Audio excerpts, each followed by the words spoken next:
Om Shanti. So, welcome all of you to the Values for Life series.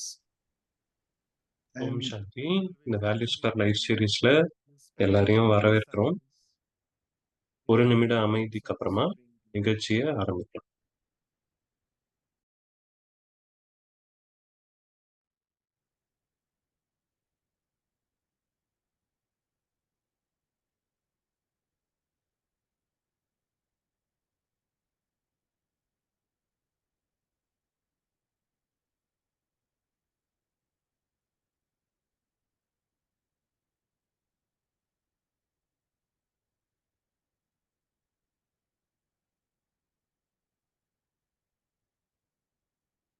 so, welcome all of you once again, and welcome to the episode 91 on flexibility. இது episode 91 நிகழ்வு தன்மை, Because flexibility. normally we are supposed to do it on a Saturday evening for India and Saturday morning. இது நார்மலா சனிக்கிழமை சாயங்காலம் தான் செய்யக்கூடிய program. இன்னைக்கு ஆஸ்திரேலியாவுடைய டைம் அகாமடேட் பண்றதுக்காக இந்த சண்டே மார்னிங் இங்க பண்றோம். Our esteemed speakers today, Brother Charlie and Sister Amy, who are joining இன்னைக்கு நிறைய நாம இந்த சார்லி பிரதருக்கும் ஏமி சிஸ்டருக்கும் ரொம்ப நன்றிகள் தெரிவிக்கிறோம். எப்பயும் போல இன்ட்ரடக்ஷன் சார்லி பிரதர் நம்மளோட 1.5 வருடங்கள் கழிச்சு இந்த ப்ரோக்ராம்ல இணைந்திருக்காரு.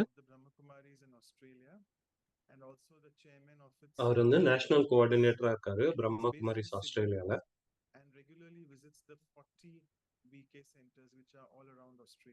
அவர் வந்து சிட்னில இருக்காரு. அதுக்கப்புறமா நாட்டுல இருக்கக்கூடிய 40 சென்டர்களை ரெகுலரா விசிட் பண்றாரு. அவருக்கு லண்டன்ல ஞானம் கிடைச்சது. அவர் வந்து ஆக்டிவா இந்த ஆன்மீகத்துல ஈடுபட்டிருக்காரு.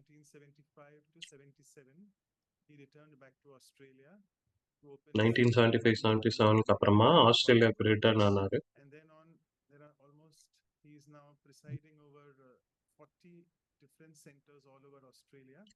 ஆல் ஓவர் ஆஸ்திரேலியா 40 சென்டர்களை அவரு நிர்வகிச்சிட்டு இருக்காரு. மெல்பர்ன், அப்புறமா ப்ளூ மவுண்டன் ஒன்று சிட்னில வெஸ்ட்ல இருக்கு. ஞானத்துல 1975ல இருந்து இருக்காரு. கிட்டத்தட்ட 40 வருடங்கள். Welcome brother Charlie. அப்புறம் வந்து சிஸ்டர் ஏமி திரிவேதி. அவங்களுடைய இன்ட்ரடக்ஷன் வெறும் 2 லைன் தான் கொடுத்துருக்காங்க. ரொம்ப ஹம்பிள். அவங்க ரொம்ப நல்லா யோசிக்கக்கூடியவங்க.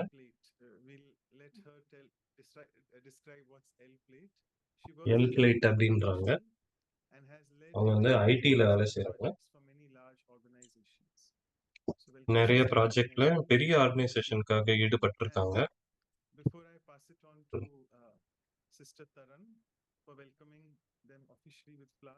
சிஸ்டர் தரன் வந்து பிரதரை வெல்கம் பண்ணுவாங்க. அதற்கு முன்னாடி ஃபிளெக்சிபிலிட்டின்னு ஒரு வேல்யூ பத்தி நீங்க நம்ம கேட்க போறோம். இன்னி செஷன்ல நம்ம வாழ்க்கையில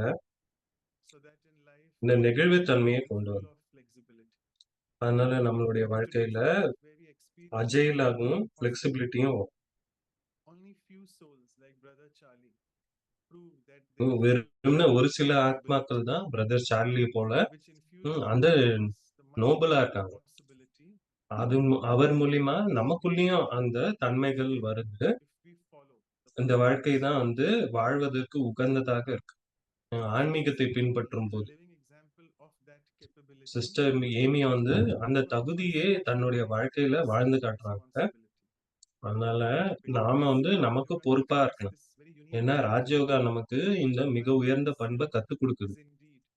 தன் மீது சார்ந்து இருக்கிறது தான் உண்மையான சார்பாகும். இதுதான் நம்மள ஸ்ட்ரெஸ், மென்டல் ஃபுட்டிலிட்டில இருந்து அகற்றி வைக்குது. அது இன்னைய நாள்ல ராஜயோகா மூலியமா செல்ஃப் கேர் வந்து கண்டிப்பா ஒரு பாசிபிலிட்டி அப்படின்னு சொல்றது. இந்த ஒரு சில வார்த்தைகளோட சிஸ்டர் தரனை நான் வெல்கம் பண்ண கூப்பிடுறேன். நன்றிகள் மனோஜ் பாய். சிஸ்டர் கிளாடியாவின் சார்பாக, அப்புறமா core values for life team மூலியமாக, சிஸ்டர் ஏமியையும், சார்லி பிரதரையும் இந்த பூக்களோட அழகான பூக்களோட உங்களை வரவேற்கிறேன். எனக்கு செடிகளை வளர்க்க பிடிக்கும். செடி வளர வளர அதுபோல நம்மகிட்டயும் நாலேஜ் வளர்றதுக்கு நீங்க ரொம்ப உதவிகரமா இருக்கீங்க. So, எல்லாருடைய சார்பாகவும் இந்த பூக்களை உங்களுக்கு Thank you so much, அளிக்கிறோம். Sister Taran. Really appreciate ரொம்ப it. நன்றிகள். Very beautiful color. ரொம்ப அழகான மலர்கள். So thank you so much, Sister Taran. Yeah, and yeah, before I pass it on to the speakers, a few housekeeping instructions. As all of you know, the interpretation icon. So today we have with us Portuguese, Chinese, Mandarin. That is இன்னைக்கு by நம்மளோட Portuguese, Tamil. Chinese, So please feel free to Tamil use இருக்கு, the Hindi, modes you Tamil. want to be in. We have almost an hour, like 55 minutes for the talk. And please actively start sending me your questions related to flexibility, because Brother Charlie loves that. He loves the interaction, the questions. And please feel free to ask questions, whatever you feel. I mean, just speak your mind and ask me, no problem. I'll just read it out for you all. எந்த கேள்விகள் வேணாலும் மனோஜ் பாய் கிட்ட கேட்கலாம். அவர் வந்து சார்லியின் மூலியமா நமக்கு பதில்கள் கேட்டு பெற்று தரும். Thank you so much, Manoj Bhai. ரொம்ப நன்றிகள் மனோஜ் பாய். Yeah, that was such a lovely poem. Thank you so much. இது ரொம்ப நல்ல அழகான போயம் இது. ரொம்ப knowledge. Sister Taran, thank you. Could really feel நம்ம the sister feel of the தரனுக்கும் flowers. நன்றிகள். It's perfect. நிஜமாவே உங்களை பூக்களை பெறது போல இருந்தது. ரொம்ப நல்லா இருந்தது அந்த மலர்கள். Flowers around, so it's so nice to இப்போ beautiful. நிறைய பூக்களை இங்க பார்க்க முடியாது. அதனால உங்ககிட்ட இருந்து பூக்களை பெற்றது ரொம்ப நல்லா இருக்கு. And yeah, Shanti. wonderful to be part of this gathering. Values and இந்த life குழுமத்து நடுவுல இருக்கிறது ரொம்ப நல்லா இருக்கு. from a distance. நிறைய பேர் பார்த்துட்டு இருக்கீங்க. நிறைய தூரத்துல இருந்து பார்த்துட்டு இருக்கீங்க. And how great to have this opportunity to also interview Brother Charlie. எவ்வளவு நல்லா இருக்கு இல்லையா இந்த ஆப்பர்ச்சுனிட்டில சார்லி பிரதரை இன்ட்ரோடியூஸ் பண்றதுக்கு. Yeah, a bit about my learner's plate. You know, before you can start to fully drive, as you know, you have to put a learner's plate. So part of my learning is going to be this interview as well. இது வந்து learners பிளேட்னு சொல்றாங்க. L பிளேட்ட. This virtue of flexibility. Flexibility அப்படின்றத பத்தி ஆமா. Because I'm sure in India and around the world you probably hear இந்தியாலயும் சரி, about உலகம் the முழுவதும் upcoming சரி. yoga day, you know, in June. Yoga டே பத்தி next month. சொல்றோம். And yoga, as they say, is all about flexibility. You know, the more flexible yoga you வந்து are, ஃபுல்லா நெகிழ்வுத்தன்மை பற்றியது. different stretches you can do. விதவிதமான not stretches more பண்ணும் பொழுது the more flexible நிறைய you நிகழ்வு இருக்கும். become. And எவ்வளவு கம்மியா பண்றீங்களோ ரொம்ப ஃபிளெக்சிபிலிட்டி கம்மியாயிடும். you know, at இந்த போயத்துல கூட பார்த்தோம். we are constantly faced with many challenges. நாம நிறைய சோதனைகளை டெய்லியும் ஃபேஸ் பண்றோம். Expecting others to be flexible. You know, நாம வந்து மத்தவங்கள நெகிழ்வா இருக்கணும்னு எதிர்பார்க்கிறோம். that how much we need to be flexible ourselves. ஆனா உண்மையிலே நாம எவ்வளவு ஃபிளெக்சிபிளா இருக்கணும் இல்லையா? Today, to really இப்போ learn இன்னைக்கு with Charlie Baba, இந்த டாக் you மூலியமா know, சார்லி பிரதர் கிட்ட நாம நிறைய கத்துக்கலாம். So to start off with, it would be great இப்போ to ஆரம்பிக்கிறதுக்காக Charlie Baba, what in your words would this virtue, this quality of உங்களுடைய flexibility வார்த்தைகள்ல இந்த mean to you? நற்பண்பை பத்தி நீங்க என்ன சொல்வீங்க? Well, first of all, thank you so முதல் much. முதல்ல It's really lovely to be a part of this. Thank you, Taran, Sister Taran, again, நன்றிகள் lovely Taran. folks, and of course Manoj Bhai. Manoj So பாய்க்கும் சரி. amazing how he holds this together. You know, எப்படி இந்த அழகா the நிகழ்ச்சியை image I love நடத்திட்டு here, போறாரு. given the image of Hatha Yoga, is a tree in front of a huge gale, அப்போ a huge wind. யோகாம் போது A tree is perfectly designed, isn't it, to ஒரு மரம் அது கீழே ஒருத்தர் யோகா பண்றா adjust போல its இருக்கு. wind, just ஒரு bend புயல் and அடிக்கிறா போல bend இருக்கு. and keep being அப்போ flexible. இந்த புயல் So வரும்போது the மரம் tree வளையுது, ஆனா is ஃபிளெக்சிபிளா இருக்கு. rigid in front of the wind, where அந்த backwards. மரம் வந்து ரொம்ப ரிஜிடாலாம் But you know, நிக்காம I think பெண்ட் for ஆகுது. me that this நான் என்ன quality, like நினைக்கிறேன்னா all qualities, இந்த have a நற்பண்பு different மத்த எல்லா dimensions of நற்பண்பை physical போலவும் level of flexibility, where in physical situations லெவல்லையும் we're சரி all different types of வேற வேற challenges that we சூழ்நிலைகள்லயும் deal சரி, with today, we adjust, we நாம அட்ஜஸ்ட் learn, பண்றோம். we keep நம்ம sort of விட்டு குடுக்குறோம். adjusting to நம்ம the அட்ஜஸ்ட் பண்றோம். reality of situations, tuning into people and their vibrations. How do I sort of நெறைய சூழ்நிலைகள் with வந்தாலும் அதுக்கேத்தாற்போல situation? அட்ஜஸ்ட் பண்ணிப்போம். But I think there's a mental flexibility too, and a ஆனா, lot of it உண்மையிலேயே comes நமக்கு from mental this sort of ஃப்ளெக்சிபிலிட்டியும் ரொம்ப தேவையா இருக்கு. because you know how sometimes you can be ஒரு சில with நேரங்கள்ல somebody and you make யார் a lot of முன்னாடியோ நீங்க assumptions இருக்கும்போது, about them. I know you, I அவங்க know your உங்க பத்தி நெறைய pace, I know assumption. your நீங்க perception, யாரு? நீங்க என்ன பேசுவீங்க? and உங்ககிட்ட I இருந்து think என்ன in this எக்ஸ்பெக்ட் பண்ணலாம் எல்லாமே flexibility, தெரியும் my mind is அப்படின்னு open சொல்லுவாங்க. to அப்ப அந்த நேரத்துல என்னுடைய மனத திறந்த sometimes you மனமா could say வச்சுக்கணும். listen to the heart rather than the words, so that உங்களுடைய மனச பத்தி you really மனச listen கேட்கணும். to where that உங்க person மனம் is என்ன coming சொல்லுதுன்னு from. கேட்கணும். But அப்ப I அவர் also எங்க think இருந்து வராரு emotional அப்படின்னு தெரிஞ்சுக்கணும். flexibility too, where இது வந்து we, emotional you know, flexibility. often in situations, what I often find is சூழ்நிலைகள்ல that life triggers my emotions and my feelings, you know. வாழ்க்கையில There's நம்மளுடைய certain இமோஷன்ஸ trigger பண்ணும். feelings inside of us, and a behavior, a facial expression, a ஏதோ word, a ஒரு நடத்தை, sentence, முகத்துல ஏதோ ஒரு and விஷயம் often அது that வந்து hurt ட்ரிகர் feeling, பண்ணுது. bad feeling, negative feeling, critical நல்ல feeling. ஃபீலிங், கெட்ட ஃபீலிங், நெகட்டிவ் So, ஃபீலிங் எல்லாமே வருது. and yet, இது வந்து ஆட்டோமேட்டிக்கா you நடக்குது. know, so we have a sort of a rigid response, but அப்போ நம்ம வந்து ஒரு rigid flexibility response is just வச்சிருக்கோம். keeping my feelings light ஆனா and ஃப்ளெக்சிபிலிட்டினா open, என்ன? and என்னுடைய மனச sort of லைட்டாவும், allowing ஓப்பனாவும் the sort வச்சுக்கிறது. of the whole waterfall of those negative இல்லன்னா emotions என்னுடைய coming and மனசுல going. இருக்கிறது So எல்லாத்தையுமே கொட்டிடுவோம் flexibility இல்லையா? can be mental அப்போ and அந்த emotional, நெகிழ்வுத்தன்மை as well as இருக்கும்போது, dealing with the reality of அந்த family, நிலைமையும் சரியா இருக்கும். relationships, and so on. That's so amazing, what you have இது shared. ரொம்ப அற்புதமா By இருக்கு. நீங்க என்ன really சொன்னீங்க? looking at it from all different angles. And இத வந்து maybe வேற one டிஃபரண்ட் question ஆங்கிள்ல இருந்து people பார்க்கும்போது will இது ரொம்ப think, நல்லா இருக்கு. why now do we need to be ஏன் more இப்போ flexible? இப்போ இந்த நாள்ல What இன்னும் ஃப்ளெக்சிபிளா இருக்கணும். you travel a lot around the world. நீங்க You உலகம் attend ஃபுல்லா போயிட்டு different வரீங்க. centers as well as you're part of many other gatherings in நெறைய different சிந்தனையாளர்கள communities. சந்திக்கிறீங்க. What is நெறைய it குழுக்கள்ல நீங்க why போயிட்டு now வரீங்க. should we be paying more attention to this virtue? Well, I mean, the world is changing faster than any time in history.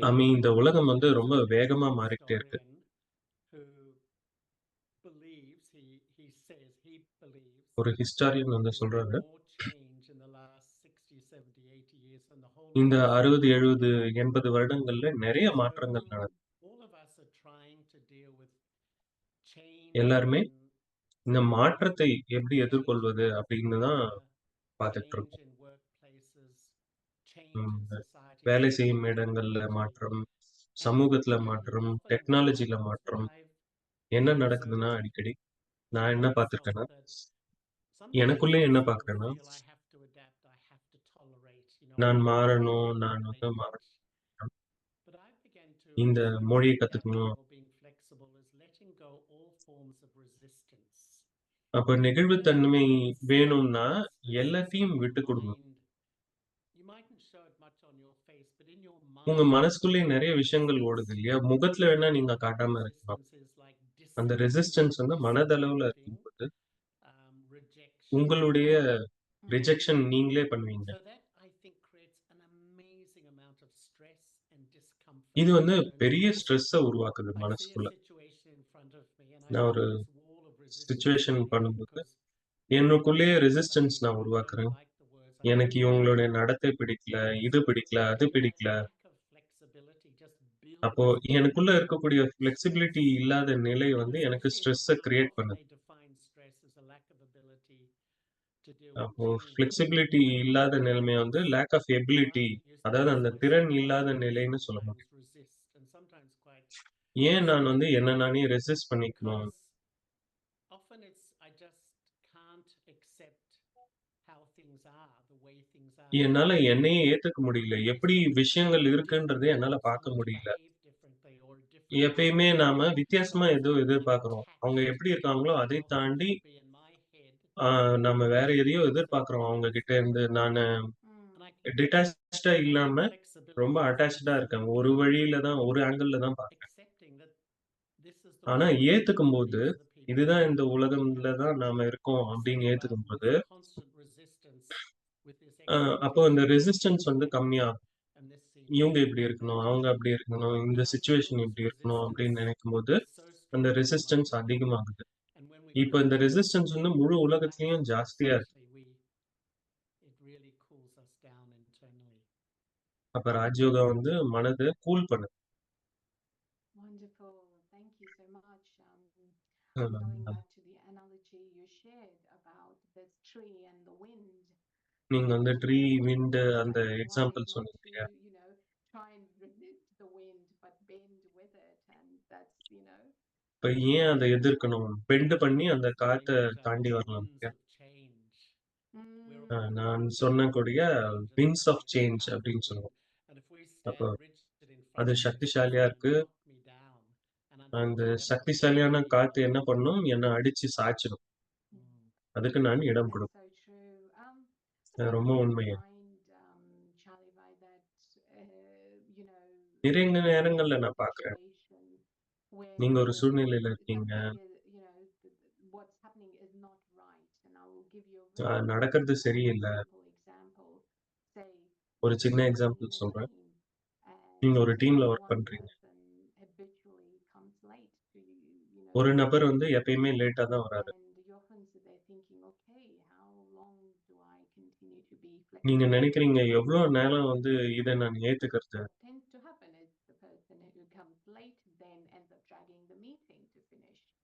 இது இந்த மாதிரி நடக்கும் இல்லையா? லேட்டா வராங்க, மீட்டிங் வந்து எக்ஸ்டெண்ட் Time ஆகும். should ideally finish. And I'm giving a very, எந்த நேரம் மீட்டிங் முடியணுமோ அது முடியாம அது example, but இழுத்துக்கிட்டே போகும். faced with the dilemmas where the other அப்போ இந்த ஒரு சோதனை வருது. really at wrong, and you then kind of இந்த நபர் வந்து தொடர்ந்து தவறு செய்துகிட்டே continue to be இருக்கார். flexible, or is அப்ப there இந்த நேரத்துல நான் நெகிழ்வா இருக்கணுமா? an extent, a limit to being flexible எல்லாத்துக்கும் ஒரு லிமிட் இருக்கு somehow? இல்லையா?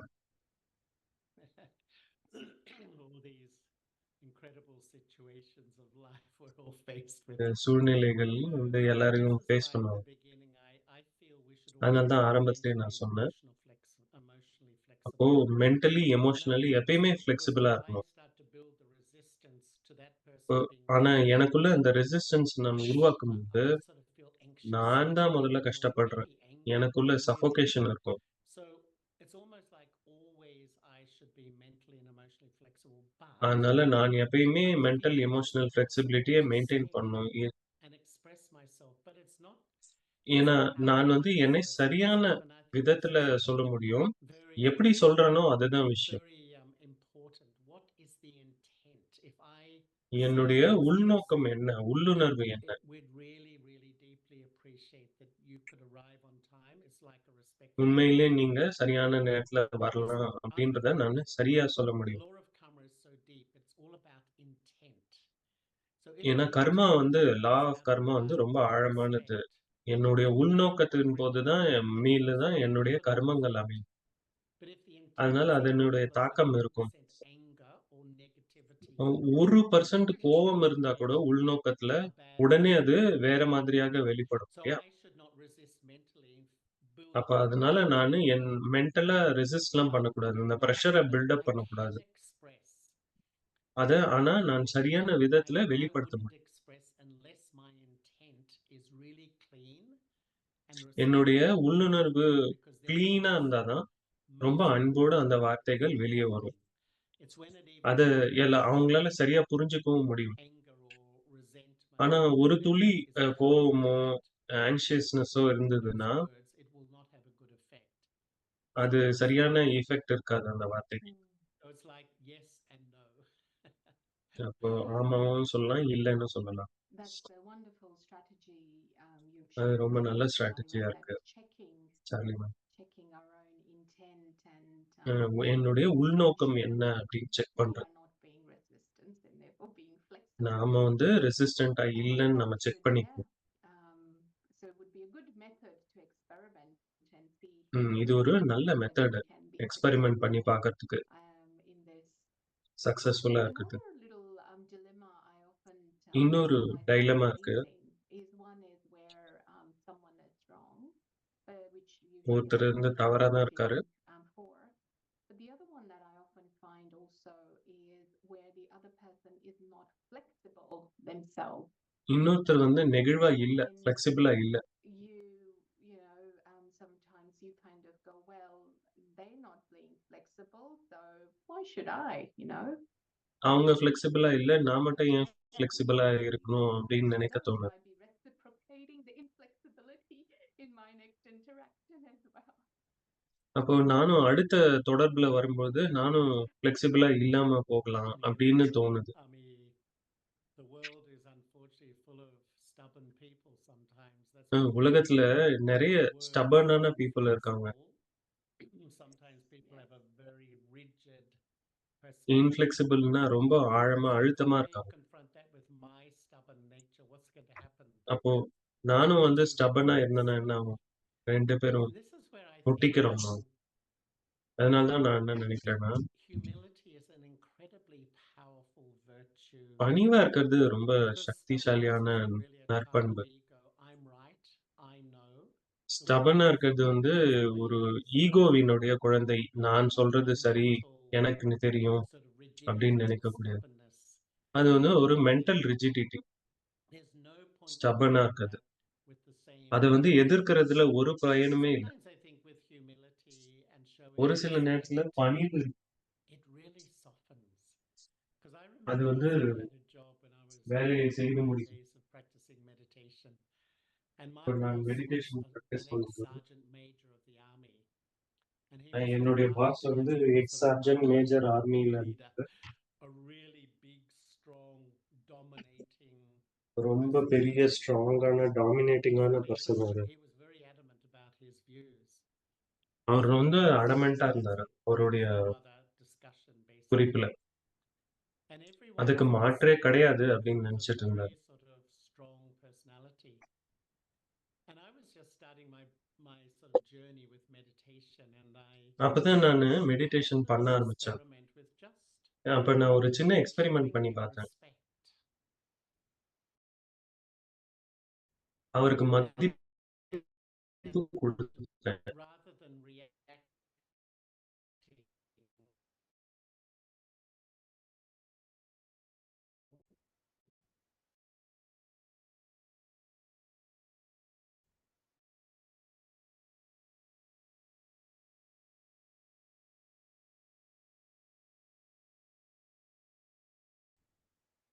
Aggression. நமக்கு முன்னாடியே நிறைய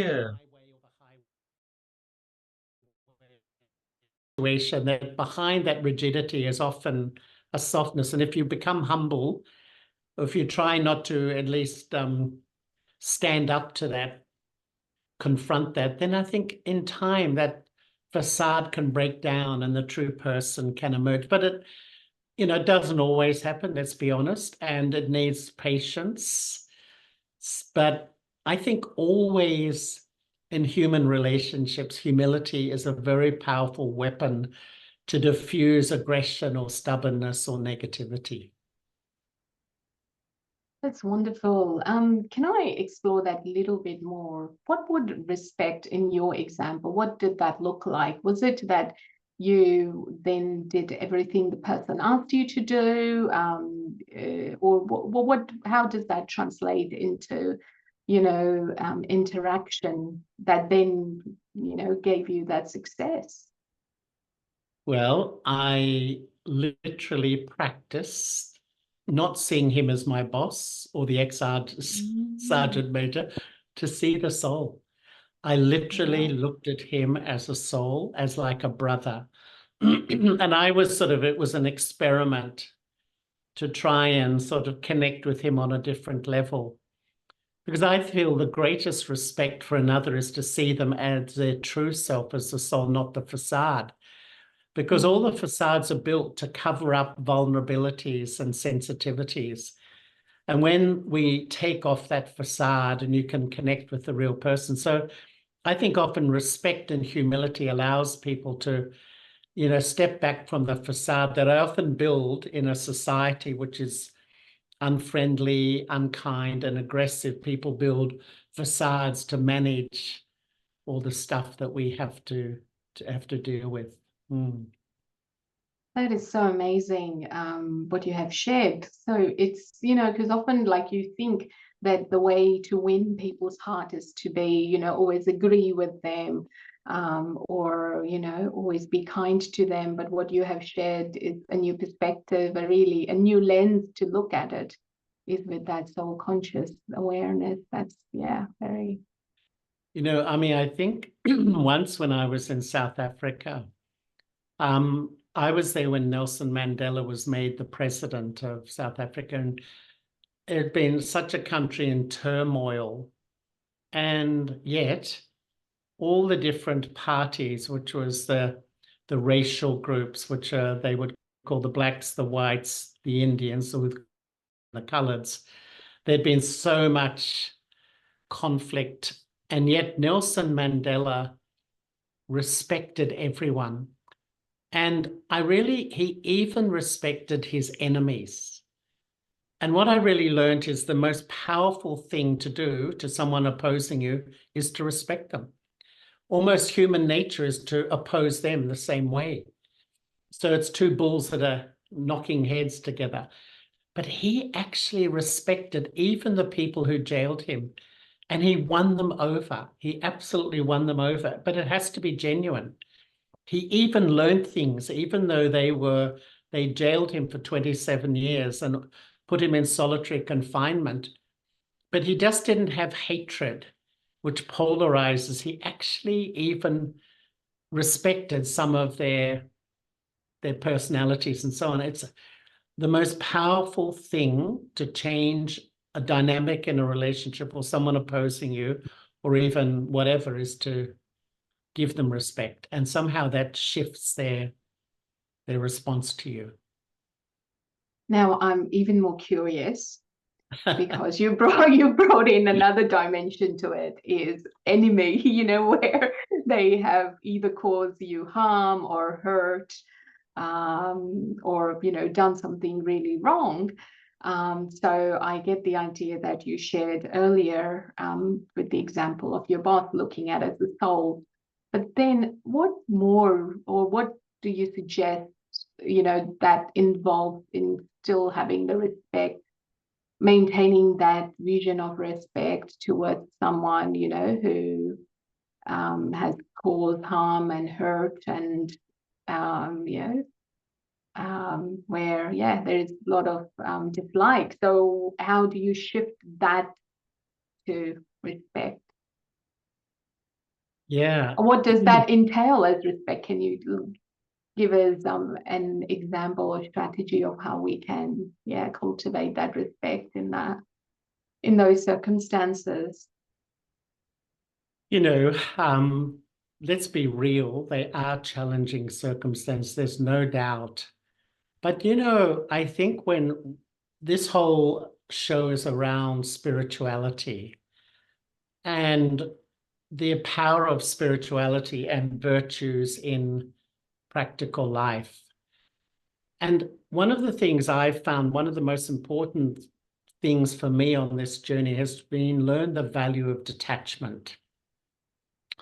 Because when you're detached from people's aggression or harm making, defamation, whatever, you can remain objective. And even, I would say, rather than falling back into the pattern of hating them, rejecting them, insulting them, etc., you offer mercy. Because I would say that, why do people harm other people? Because, you know, they're under the influence of their own nature. They've lost their own spiritual power. It's innate in the human spirit to be kind and to be loving.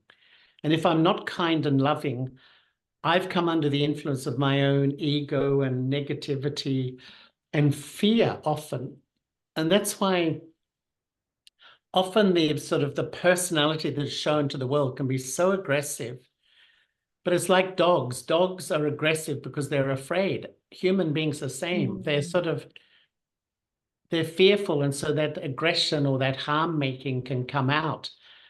And yet, if we have the objectivity, if we can be detached and see this person is under an influence. It's like sometimes when someone's angry, you know, if they're really angry, it's a very difficult thing to see. But what are they saying? Help me, I'm in pain. That anger is in an emotional, spiritual pain. So if I see the anger on the surface, I really reject and I may be angry back. But if I see the soul, I can see the soul's so frustrated, so disturbed that it only knows how to explode, emotionally explode. Now, there's no doubt to be in this stage, you have to be, you know, in an elevated space. But that's what spirituality is about. Strengthening me so I don't respond with all the old anger, hurt, aggression, insulting, but I respond from a place of truth, my higher self. Mm. Mm. I was almost feeling like, you know, when you were describing that it's like having not just the vision that there is soul, but also having that vision of mercy and empathy of what they're going through, versus judging of what they're going through, being critical. So that's, yeah, I think that's a flexibility in how we see, right? And what we choose to focus on. It's so true. I mean, you know, once I remember in Sydney, we had something called the Peace Pavilion in the Sydney Festival, which is a month-long festival. And we used to build this pavilion. And we had numerous speakers who would come and speak about peace. And I remember once there was a woman speaking who was the president of the Australian Peace Foundation, beautiful lady. And she began to speak and talk about peace. And there was a man sitting in the front who openly, I think he maybe had a few drinks, but he was openly aggressive and criticizing and yelling. And he'd been in the war and he'd suffered, obviously. And she didn't react. She listened to all the insults and disrespect. And then she said, you know, I know how you feel. I know what you've been through. And after 5 minutes, he was sitting there listening, hanging on every word she said. Because rather than reacting and rejecting, she listened to him, showed him respect, and changed his complete perspective. So her flexibility changed the dynamics of the whole situation so quickly.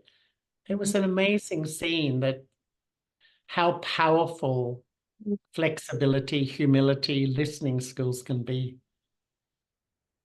Absolutely. And yet so simple, you know. Generally power is so equated to all the physical security and all that we build around ourselves, but here it is so much of that inner work that you've outlined, about, you know, how I see, what I think.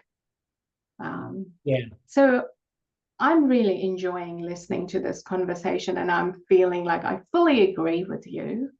But I know what's going to happen is after this session is finished, I'm going to move on to the next thing. And all these ideas that you have shared, which has deeply touched my heart, are going to slowly dissipate. So what can one do that what we are listening to at this very moment and that we are agreeing with, how can we build that becomes something part of our nature? You know, that it becomes the reality of me for, you know, rest of my day, my week, my month, and so on. So, you know, how does one make flexibility part of my life? Yeah, it's a great question. And I remember once sitting in a workshop with a group of people, and we're all reflecting on the question, what do I need most at this time? And, you know, they came to the conclusion, what we need is inner power, spiritual power. I know I want to be more flexible. I know I want to be more tolerant. I know I want to be more understanding and merciful. I know where I want to go, but how to get there? And in a way, the whole of the spiritual practice is building my inner power to be the person I want to be, so that I'm not just theoretical. I know all the stuff in my head, but as you say, as soon as I go out there, I behave in the old way. And this is why, sometimes I think spirituality is anchoring myself back into my spiritual power, my internal strength, with those two anchors. And the first is not just knowing, not just believing, but living in a soul conscious way. And to me, this is like the spiritual journey is paying attention to living as a soul. And the more I go on, the more I love the reality, the absolute eternal reality, the truth that I don't have a gender, I don't have an age, I don't have a nationality, I don't have a religion. I am something more than all of that. And my original nature is to have the power of peace, the power of love, and the power of purity. So we all know it, actually. 80% of people believe there's something more than a body. But when I actually live it, and I often feel meditation, the first step is to know, the second step is to believe, the next 998 steps are educating myself how to experience, to move from knowing and believing to feeling and practicing. And the more I practice, I become strong. It's like I have the ability not to react, to remain flexible when someone is stubborn, is rude, is difficult, which all of us have to face on a daily basis in this world. But secondly, and probably more importantly, is the second anchor, reconnecting myself to a source that's eternally powerful, has never become weak. And to me, to remember God. And I really love this because remembering is the most natural function of the human intellect. At every millisecond, I'm remembering what you said, what I said, what you did, what I have to do. And really, when I remember, three things happen. I connect first. Whatever I connect with, a memory, a person, a behavior, I'm influenced. And whatever I'm influenced by, I feel inside.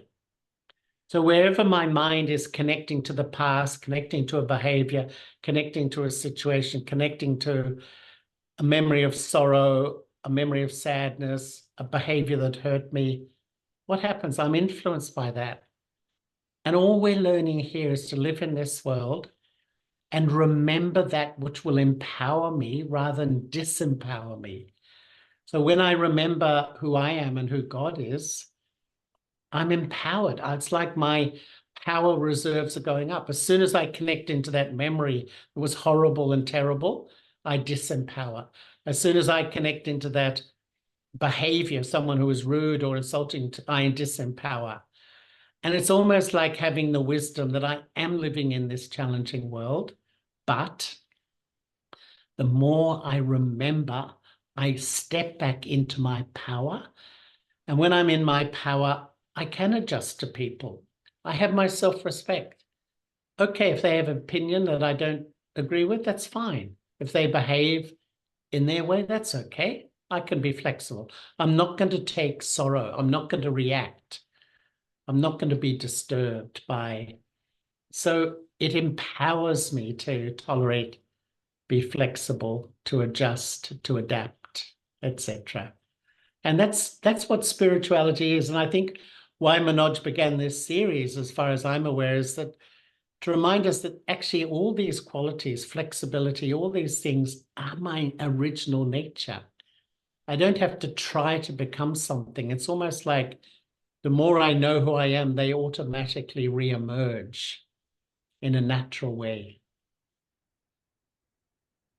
And what you've been sharing, Charlie, is this something that because you started by sharing that we practice this, right? So is this something that one, practices? And, what are your kind of suggestion? When should one practice, remembering who I am, connecting with the thoughts? And yeah, be great to get more insights into if that's what you mean by practice. And I imagine also the practice in terms of then being flexible, when it comes to an action. I think there's like 3 approaches to what we're doing here. A spiritual life, in a sense. It can be a hobby. So we come on to the Values in Life project. We love the thoughts and that. But as soon as we switch off the computer, I'm back in that world. And I sort of take on that persona once again. Secondly, it can be a discipline. And you know what I'm finding? A lot of people meditate regularly now, which is so good. But often, as soon as I stop meditating, I switch back to my old thinking. I just switch back to my old perception, my old thinking, my old reality, my old reactions. What I'm observing really works these days is when I adopt spirituality as a lifestyle. I put a little structure into every single day. And it's really what you were saying, that, I'm at really applying. It's like I'm in the classroom of life applying these ideas. And I'm not always successful. But the more I really apply living in a soul conscious way, observing if I'm flexible to this person that I often find a bit challenging, and even if I start to increase my flexibility to that person or those people I really do find challenging, deep down, your sense of self starts to grow. My observation of myself is that when I behave according to my truth, and I do give respect even to those who maybe don't give to me, you feel that's the right thing. But if I respond in the old way and start the same game of criticism and putting down, deep down, it damages my relationship with me. I don't feel so good about who I am. And I really feel now in this world that spirituality, if I practice as a lifestyle, and often I think, what is meditation? It's not just something you do morning and night. It's an attitude to life. I have made a decision in my life. I'm going to live as a peaceful soul. That's who I am as a person.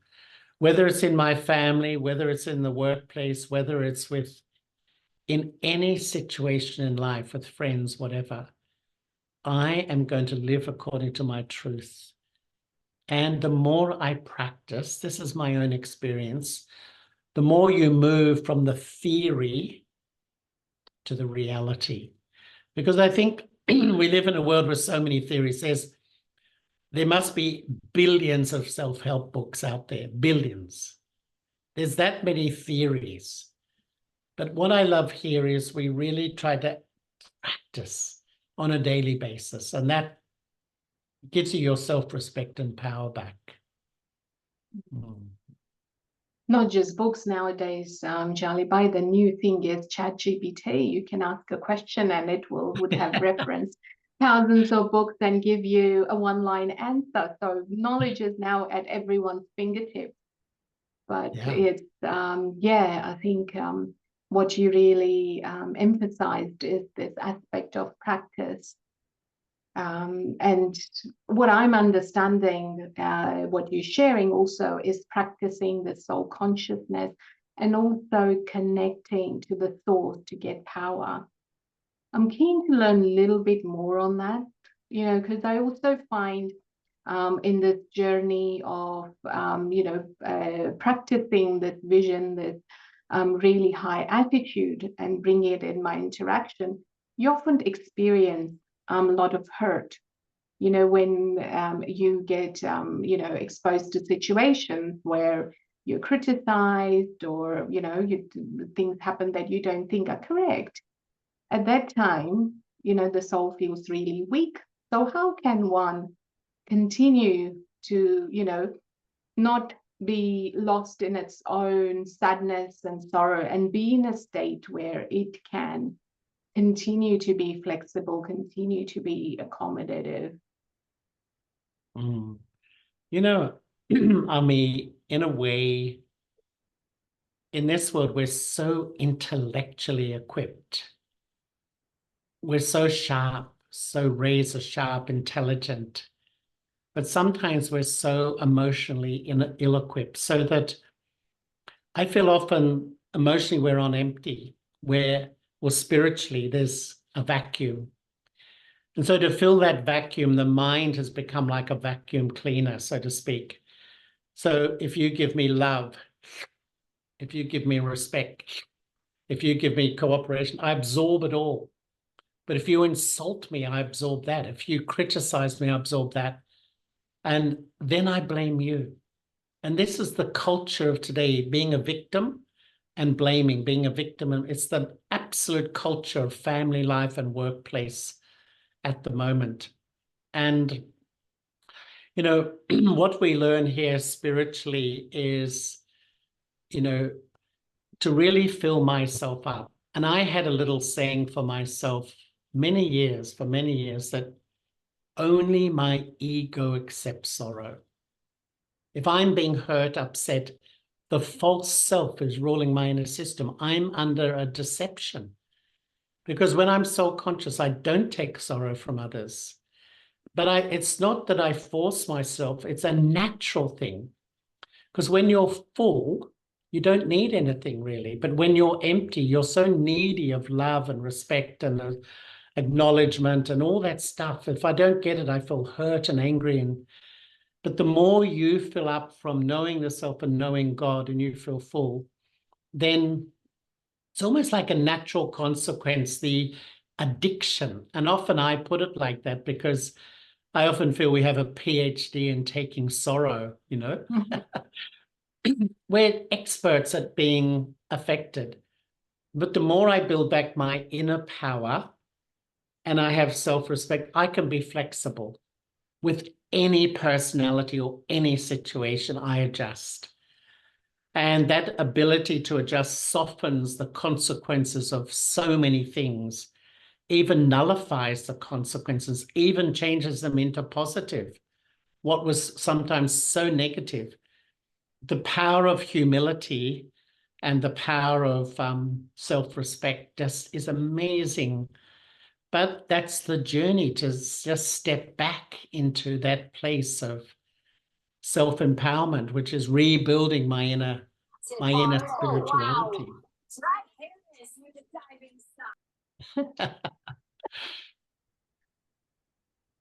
That is fantastic, what you've shared, and what a great analogy of a vacuum.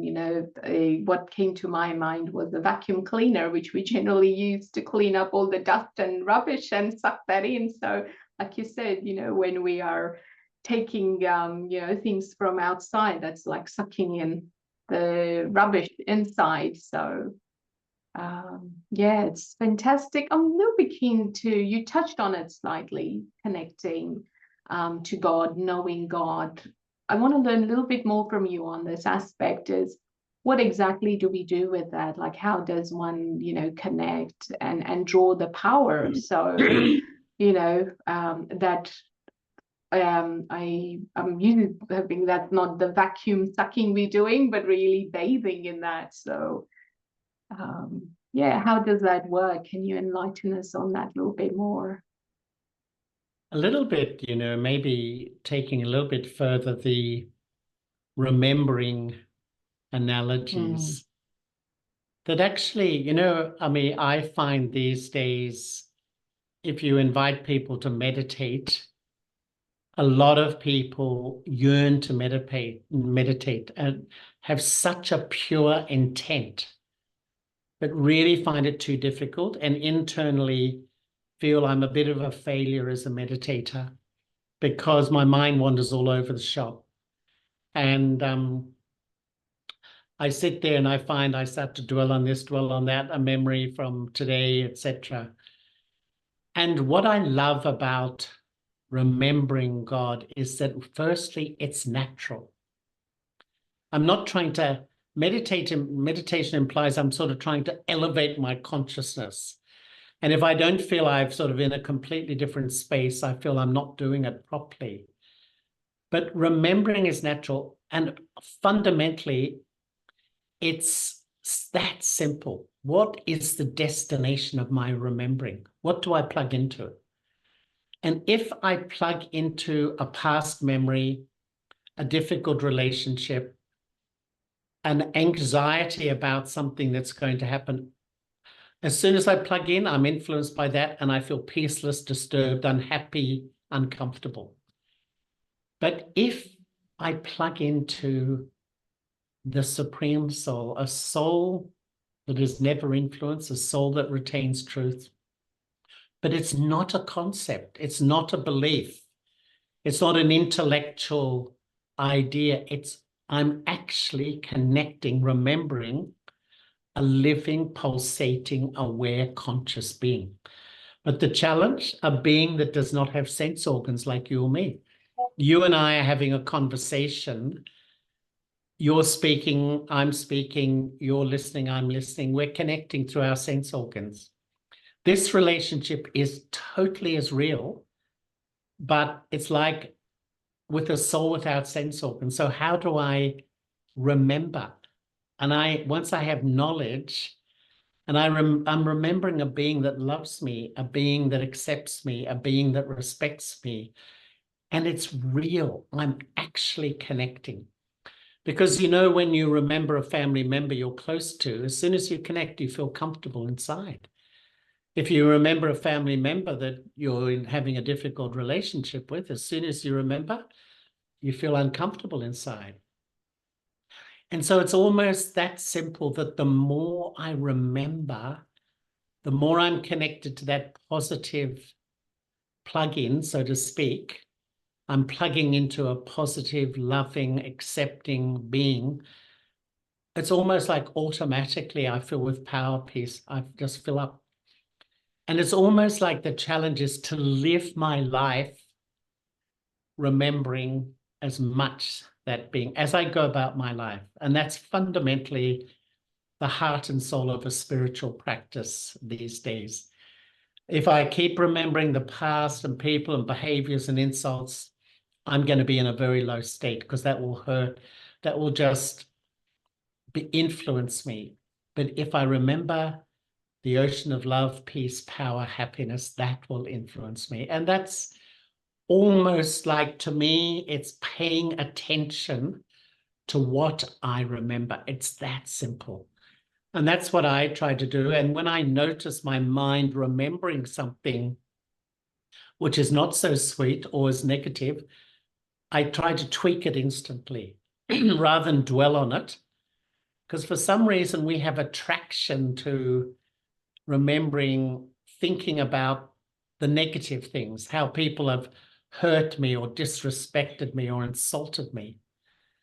Instantly put it back, instantly pay attention. And then the more I'm remembering there, it's like the whole quality of my life is upgraded. It's pretty simple, actually. And this is really what that spiritual journey is really about, living in this world with all the challenges, not running away from it, not avoiding it, but going beyond it by connecting as much as possible. Wonderful. I feel like you have simplified the practice of meditation by saying it's about remembrance of who I am, and remembrance of how the source sees me, and connecting with that. Should we be like, is there, from your experience, you know, a specific, we touched on the 3 approaches and the third one was lifestyle. Is there a specific lifestyle you would suggest to practice this remembrance? You know, how much time should we spend? So when then I come into the field of action, it's more natural for me to be flexible. And yeah, so what would your guidance on that front be? Balance. I think balance is the great wisdom of life today. I need to give time to family, time to work, but the real secret is the third one, time for me. Because in this world, we ignore the self and wonder why sometimes I feel so drained, so empty, so exhausted, sort of not only physically, almost mentally and emotionally. And what the lifestyle of balance is to wake early in the morning and really practice remembering. In other words, practice not allowing my mind to go to the things that bring me down. What is, the problem going on in my life, the difficulty with my boss at work or a colleague at work, a family member who may be ignoring me or doing this or that. Often we dwell on that stuff, then we wonder why we're not happy. It's obvious, actually. And if I wake up in the morning and create an awareness of remembering the self and God in my mind, that colors my thoughts throughout the day. So even when you're in a meeting or you're with a client or a patient or whatever, you have to concentrate and be present and deal with it effectively.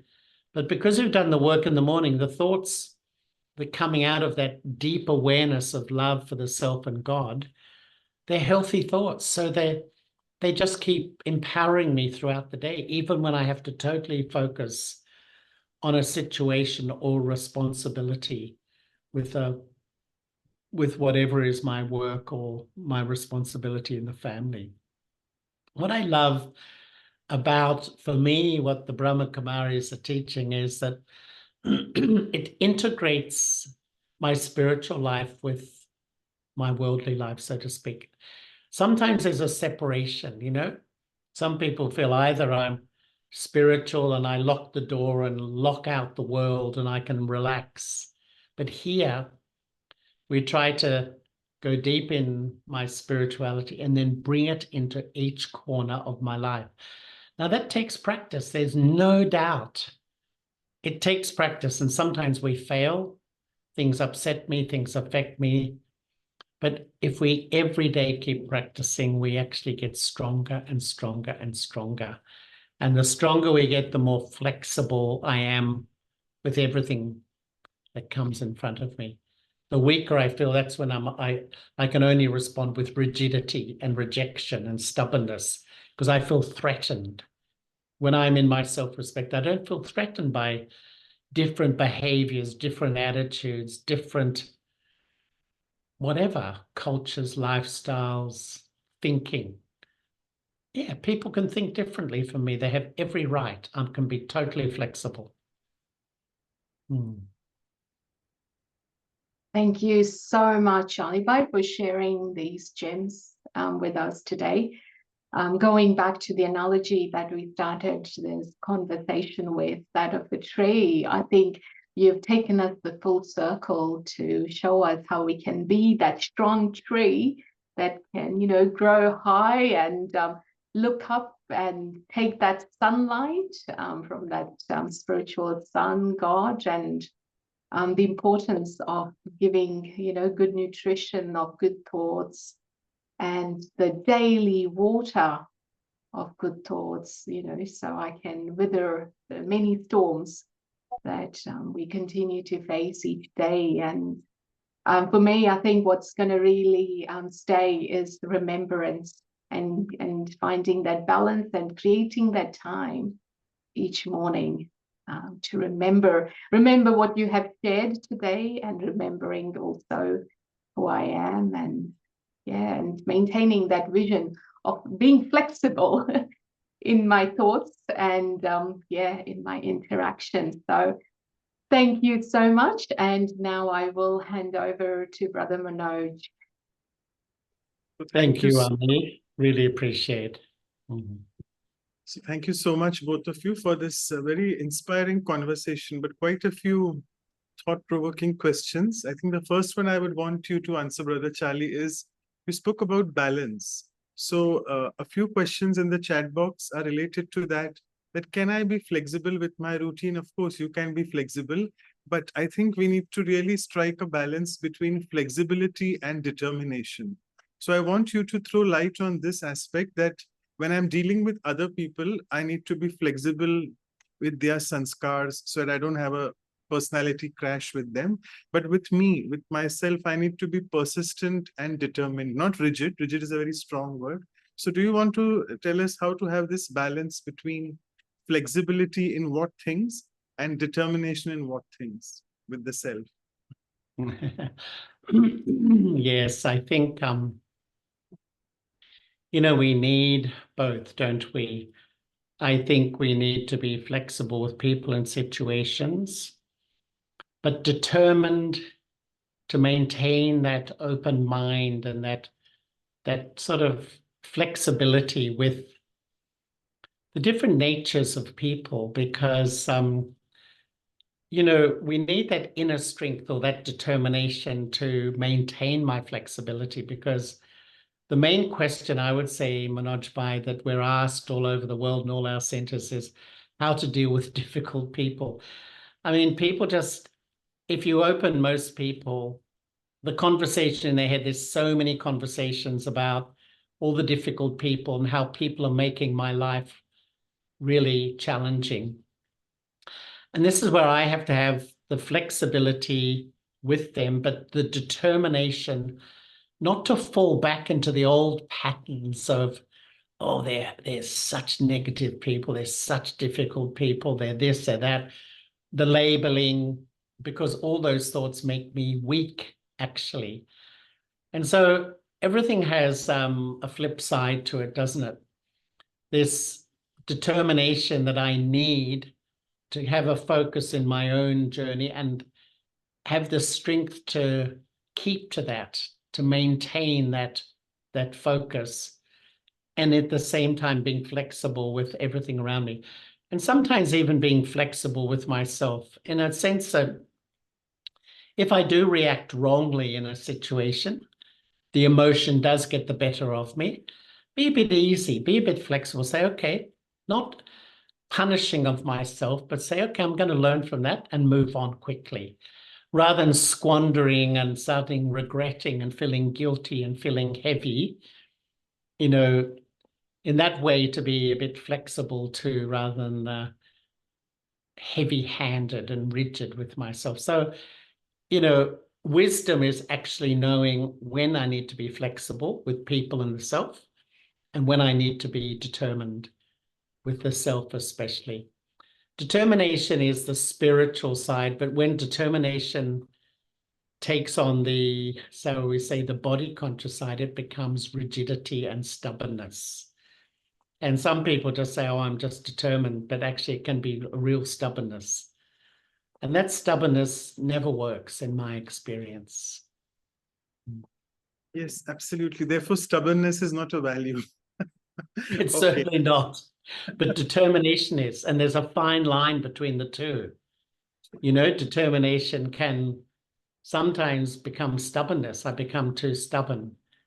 And yet determination, real determination, has flexibility as well. I remain determined, but I'm not going to be rigid in my thinking or my outlook. I can listen to a different perspective. I can, and even if that perspective's different from me, that's okay. That's fine. I have a perspective which works for me. That's where I'm at. But you have a different perspective. We're living in a world now where people feel if you think differently from me, that's wrong or that's bad, or I reject you. And yet spirituality says that's fine. You have every right to have a different perspective to me. And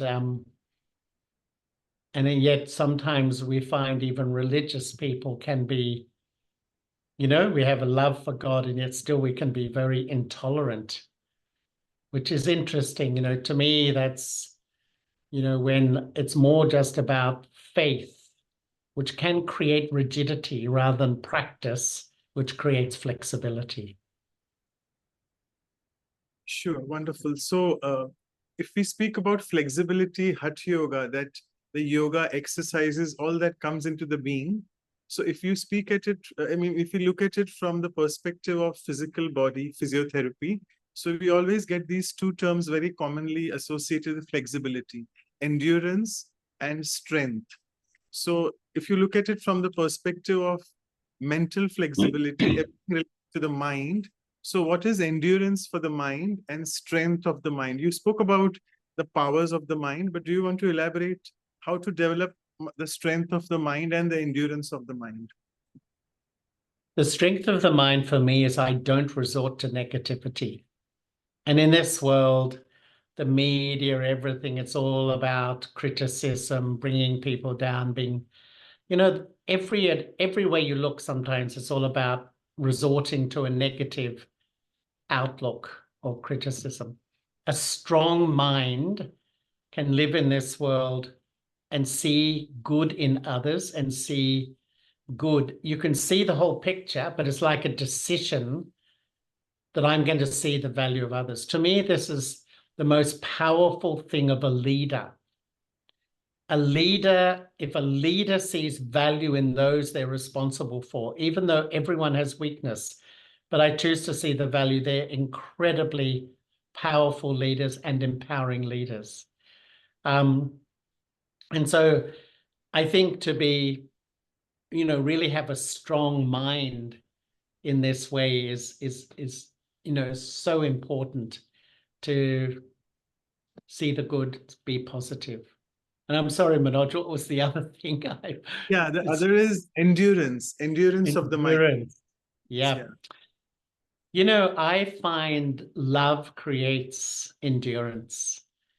And I often feel, for me, the foundation of my spiritual journey is a deep, deep experience of God's love.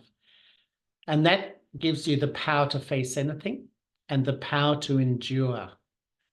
Because sometimes life, is up and down. There's not one person listening to this at the moment who doesn't have to face so many things in life. But I find that love, that relationship with the divine, when it's real, gives you so much power to endure and resilience to the stuff we have to face. And if we don't have it, then sometimes it just gets to me and I just feel so down, and all my thinking takes me into this dark place of hopelessness. But love is the great power which creates resilience and endurance to me. Yes, and I remember you had covered for us benevolence. Love is in benevolence. There, the word itself, benevolence, has LOVE. You also covered for us patience, because I think patience and flexibility go hand in hand. And I remember you had really elaborately covered very well. I want you to throw a little bit of light on also this concept that people, I think Sister Amy actually covered this, but again, this at the workplace, people say I'm very flexible with my staff, with my colleagues, but they take me for granted and they treat me like a doormat. And then they say, oh, this one is flexible, so she can do all the work, and let her dump everything onto her. But that soul is saying that it becomes very difficult for me, that I am the only person who's flexible and can take their whatever they are saying. I'll do the work for them, but I am not able to strike this balance of telling them no. I think we need to say no to people as well. We can't be flexible all the time. So how do you said with respect and gentleness, that's of course very true, but she's saying I want to strike that balance. And can meditation help me in doing that? Yep.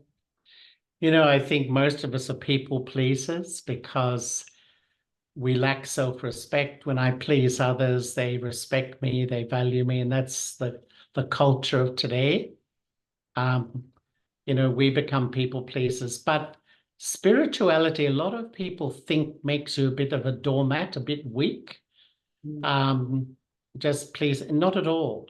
But as we were saying, Ami and I were talking, if I need to say no, it's not the word no, it's the intent and the feelings behind it.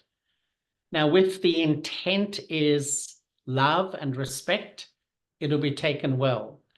But if the intent is mixed with a little bit of negativity, it won't be taken well. And so it's how I express. And I feel that when I really come from this place of valuing you and I say, no, I don't think that's the right way to do it, and really showing that kindness and love to that person, they will accept it. It's often that people feel, no, it's wrong. And that instantly puts people on defenses and turns them off. So when we have to say something, it's how I say it. It's the feelings behind it. Sometimes I feel there's criticism and constructive criticism. Criticism is when you speaking and pointing out someone's weakness or fault, but you have negativity, you have negative feelings behind it.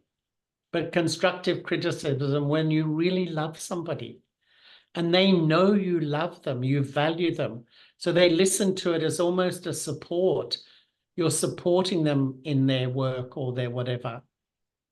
And I would say that the great leaders that really help to change and unify a workplace or something, they really have genuine love and respect and valuing the people around them. So people feel it. So when you offer an idea that is a bit different or a constructive criticism, they don't take it as criticism.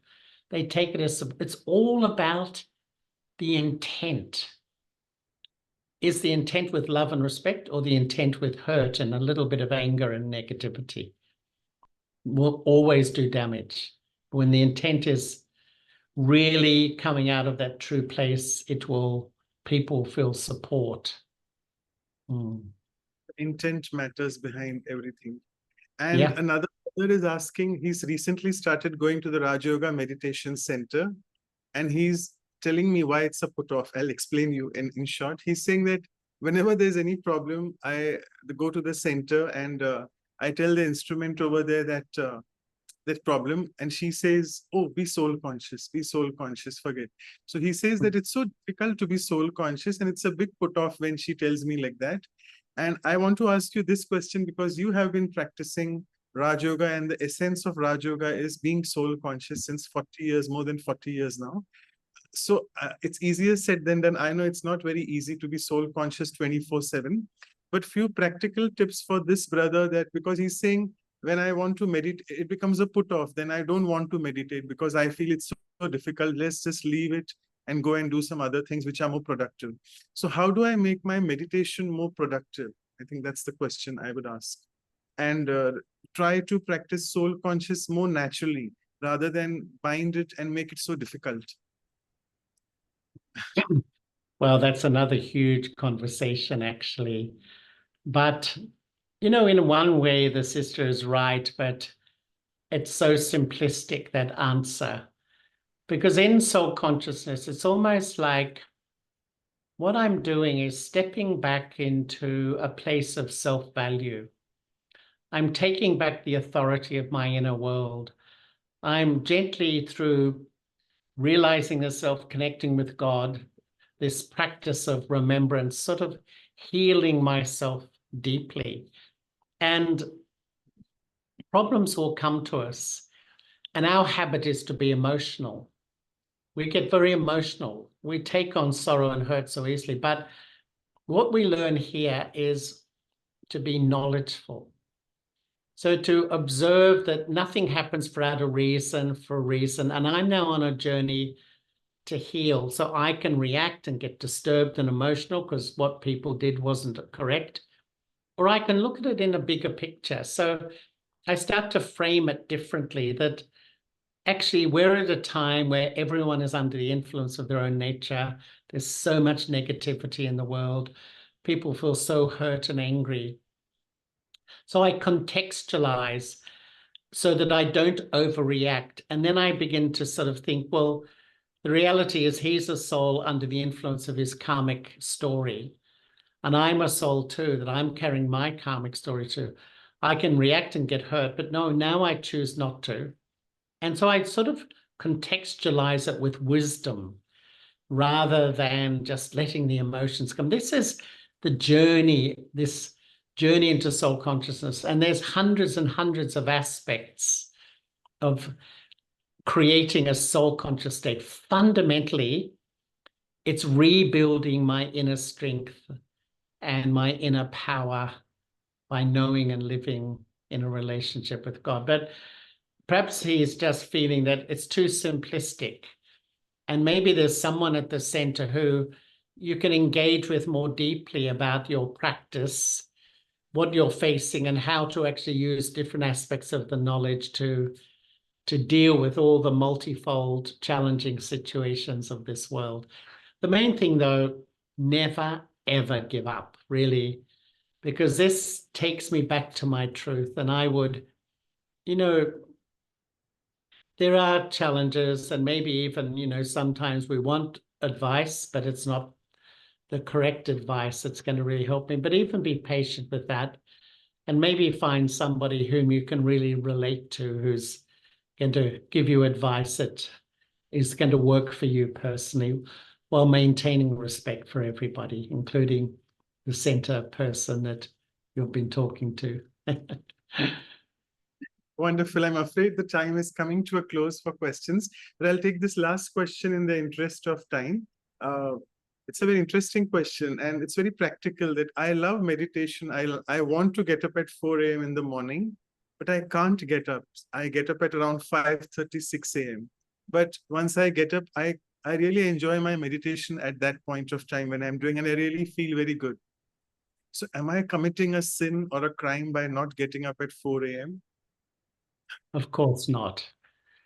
Of course not. It's not a sin or a crime, because this is our old thinking of punishing the self. And I don't know, you are getting up to meditate, and yet still sometimes that self-criticism comes in, but in saying that, gently work towards getting up at that time of early morning around 4 a.m. What I found for me is I just programmed myself to be up at that time, and it just happens. I'm always up at that time. And I think that because it's the dead of night, the quality of vibrations at that time are really the highest. So don't punish the self, but just gently aim towards waking up at a time that at that 4 a.m. time.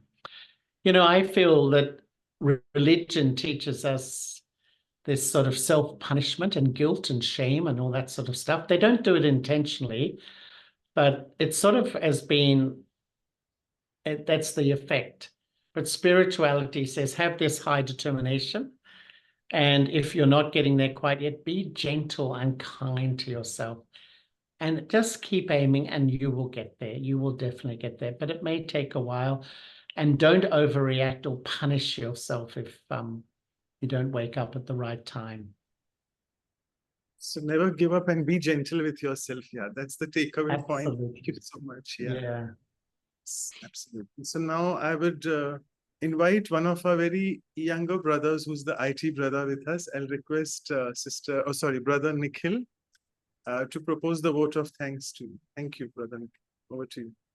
Om Shanti. Thank you, brother, so much for your talk. So much spiritual insights we get from your talk, and I really like the way you explained about maintaining that self-respect, and then never let yourself down and always keep up with your truth of who you are, and living that as a soul conscious way in each and every interaction. So what I see is always when I listen to that reality of who you are and who you belong to, that always empowers me, and I always feel that I have to keep on going and maintain my own spiritual value. And thank you so much for your empowering talk. And I know everybody is had taken that point that they need to practice that for themselves in the day. Thank you so much. Thank you so much, Nicole. Bye, and thank you for your sweet words, and thank you, Manoj. Bye. Thank you. for Thank you so your, much. And before we, yeah, sorry. So, I was just going to say, for your tirelessness holding this in amongst your incredibly busy life. It's amazing, really. And thank you, Sister Taran, and thank you, Ami. Thank you, everybody. It's been lovely to be with you. Very lovely. thanks a lot, all of you. And before we move on to the meditation, let's quickly look at the announcements for the coming episodes and the workshops. So as all of you know, we always try to explore the value with a senior Raj Yogi, as Brother Charlie mentioned, his words of wisdom. Then we go into a workshop mode in the next coming weekend. So Saturday, the normal time as we do, it is between both these brothers as well. So we'll do the first hour of experiential exercises. And then we have both our brother Simos from Spain, Brother Enrique and Brother Bill. Both are Lockett brothers as well. And also both of them actively are part of the national coordinating team in Spain. So don't miss this. It is on Saturday, 1st of June, the coming Saturday, the same time for West Coast and India. And as always, we always try to end up that value, sum up with the silence retreat so that we benefit from that 2-hour silence during the silence retreat and make sure that the value really seeps into our inner being. It actually comes out from the core, but for some reason, as Brother Charlie was sharing, we forget it, we don't use it. So in the silence retreat, it's though written here, it's for BK students, but quite a few people who join. It's a lot of meditation in between, a lot of silence, reflection in between as well. And it's a 2 hour. So that happens on the Sunday, the day after the workshop, and Sunday morning for India time, and West Coast, it's Saturday late evening. And our next value, 92, is on innovativeness, on newness. We call in Hindi Naveenta. And it's our dear brother Mike George, who's also a very famous author and a spiritual coach himself. So we'll be having that on Saturday, 8 June. Remember, it's the same Saturday time. We shift always for Australia time to Sunday mornings for India. But we'll be back to our schedule again on Saturday, 8th of June. And these are our websites. These are our email addresses. Feel free to leave your comments, feedbacks, whatever you want to share. And all these are recorded. They're all freely available on the YouTube. These are the playlists in case if you want to quickly write it down. They are not clickable, sorry. So omshanti.live/playlist and English, #English, and -English. You can then type down French, Spanish, all the other languages, you'll get it. And the workshop playlists are .live/workshops. Please write into us to know your feedback on this. I'll just stop sharing the screen, and with this now we move on to the concluding part of the series of the episode. Is all about practicing that, going into the meditative mood. So I'll request Brother Charlie to do that. Thank you.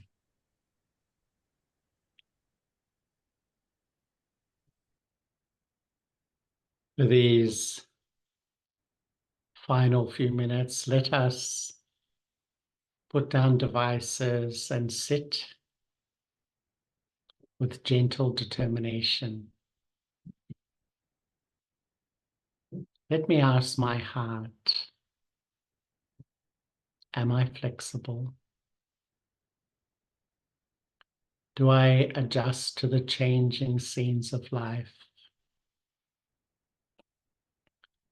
Do I adapt to those who have different opinions, different perspectives?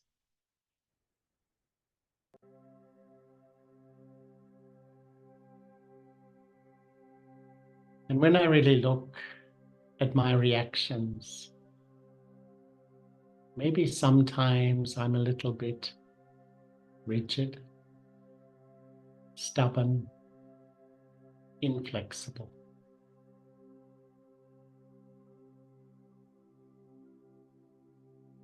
The whole of this spiritual journey is to empower me, strengthen me, so that flexibility is my natural state. I'm like the tree, bending and adjusting to the winds of life.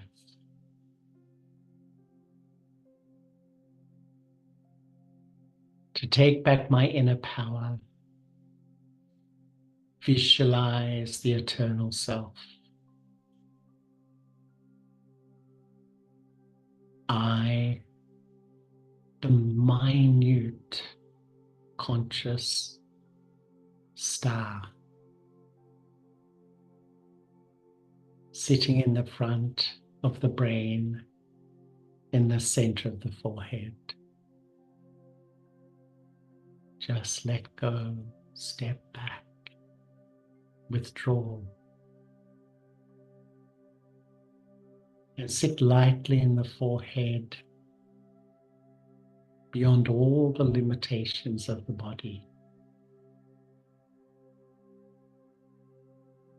I am a peaceful soul.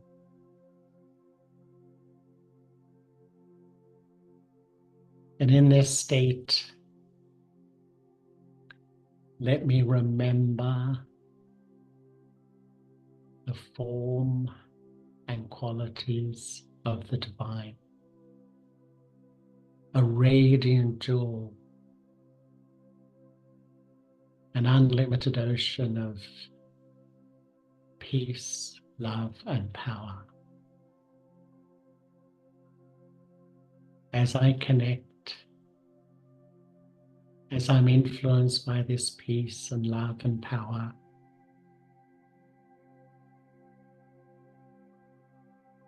my inner strength returns. My inner power returns.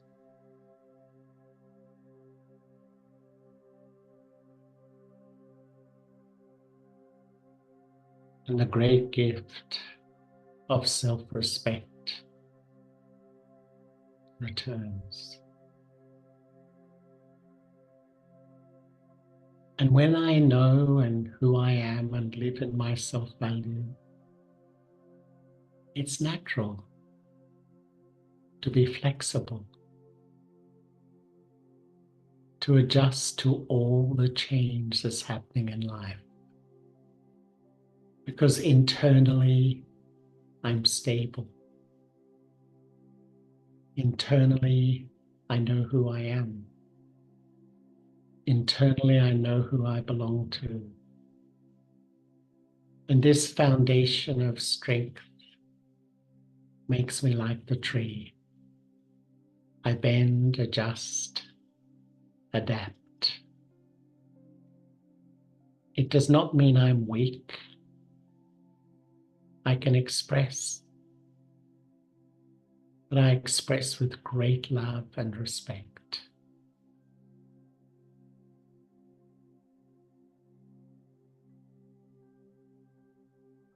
Spirituality is having a loving relationship with myself as a soul, and a loving relationship with God, the divine, the supreme soul. And automatically, the values and virtues begin to re-emerge.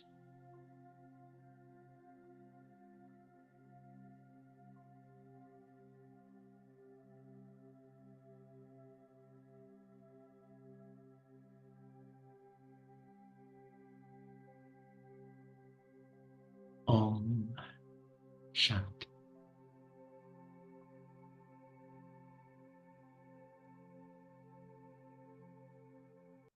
Thank you so much, Brother Charlie, for the beautiful experience and for your words of wisdom. And thank you, Sister Amy, as well, for being there for the conversation. Thank you both. Thank you. Thank you.